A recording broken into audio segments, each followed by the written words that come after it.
বাংলাদেশে প্রথমবারের মতো চালু হলো সর্বজনীন পেনশন স্কিম। সেই স্কিমের আওতায় সরকারি চাকুরিজীবী ব্যতীত দেশের সকল নাগরিক পেনশন সুবিধার অন্তর্ভুক্ত হল। প্রধানমন্ত্রী শেখ হাসিনার উদ্বোধনের পর এটির আনুষ্ঠানিক যাত্রা শুরু হয়েছে। অর্থাৎ কারো বয়স 18 বছরের বেশি হলেই এখন অনলাইনে এটিতে নিবন্ধন করতে পারবে। 18 থেকে 50 বছর বয়সী যে কোনো নাগরিক এখন চাইলেই পেনশন সুবিধা পাবেন। এজন্য সর্বজনীন পেনশন স্কিমে আছে 4টি ভিন্ন স্কিম। প্রবাস, প্রগতি, সুরক্ষা ও সমতা নামের এই 4টি স্কিমে বেসরকারি চাকুরিজীবী থেকে শুরু করে নিম্ন আয়ের মানুষ সবাই পেনশনের জন্য নিবন্ধন করতে পারবেন এবং 60 বছর বয়স হওয়ার পরে আজীবন পেনশন পাবেন।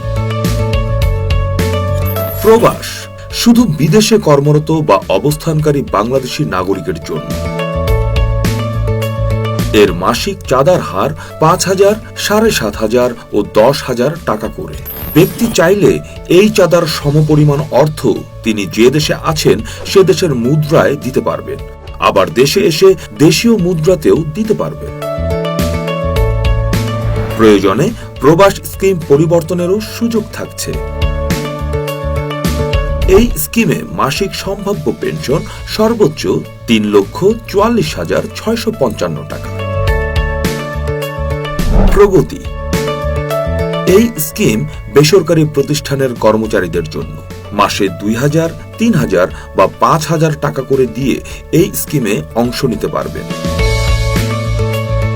আবার প্রতিষ্ঠান বা প্রতিষ্ঠানের মালিকও প্রগতি স্কিমে অংশগ্রহণ করতে পারবে। সেক্ষেত্রে মোট চাঁদার অর্ধেক কর্মচারী এবং বাকি অর্ধেক প্রতিষ্ঠান বহন করবে। এই স্কিমে সম্ভাব্য মাসিক পেনশন সর্বোচ্চ 1,72,327 টাকা। সুরক্ষা এই স্কিমটা স্বনির্ভর ব্যক্তির জন্য, অর্থাৎ কেউ কোথাও চাকরি করছেন না কিন্তু নিজে উপার্জন করতে পারেন, তারা সুরক্ষা স্কিমে অংশ নিতে পারবেন। ফ্রিল্যান্সার, কৃষক, শ্রমিক, গৃহকর্মী, এমনকি গৃহিণীরাও এই স্কিমে আসতে পারেন। এই স্কিমে চাঁদার হার 4 রকম, মাসে 1,000, 2,000, 3,000 ও 5,000 টাকা করে।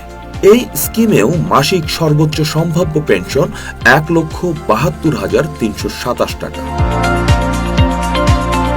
সমতা এই স্কিমে চাঁদার হার একটি 1,000 টাকা, তবে এক্ষেত্রে প্রতি মাসে ব্যক্তি দেবে 500 টাকা আর বাকি 500 দেবে সরকার। মূলত দারিদ্র্য সীমার নিচে বসবাসরত স্বল্প আয়ের মানুষের জন্য এই স্কিম। এক্ষেত্রে দারিদ্র্য সীমা নির্ধারণ করবে বাংলাদেশ পরিসংখ্যান ব্যুরো।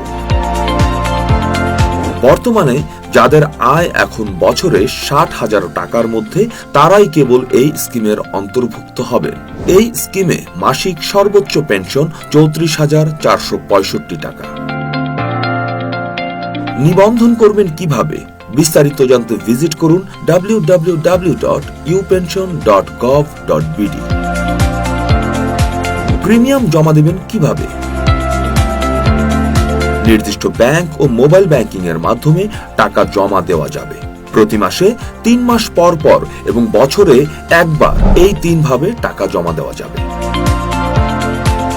এক মাসে টাকা জমা না দিলে পরের মাসে দেওয়া যাবে। সেক্ষেত্রে জরিমানা করা হবে না।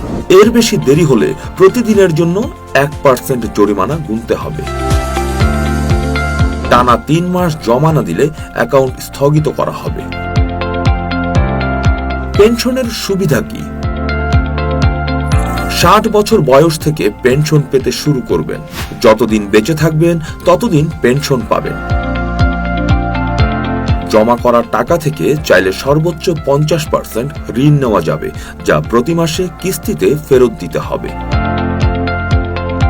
প্রত্যেক পেনশনার একটি ইউনিক নম্বর পাবেন, তাই টাকা হারিয়ে যাওয়ার কোনো সম্ভাবনা নেই। পেনশন কর্তৃপক্ষের ওয়েবসাইটে তাদের অ্যাকাউন্ট থেকে ব্যালেন্স চেক করতে পারবে। জমাকৃত টাকা বিনিয়োগ হিসেবে বিবেচিত হয়, তাই চাঁদা এবং পেনশন উভয়ই কর থেকে অব্যাহতি পাবে। পেনশনার মারা গেলে কি হবে? যদি পেনশনার 10 বছর চাঁদা দেওয়ার আগেই মারা যান, তাহলে তার জমাকৃত অর্থ মুনাফা সহ তার নমিনিকে ফেরত দেওয়া হবে। পেনশনার যদি 75 বছর বয়স পূরণ হবার আগেই মারা যান, তাহলে তার নমিনি মৃত পেনশনারের বয়স 75 হওয়া পর্যন্ত পেনশন সুবিধা পাবেন।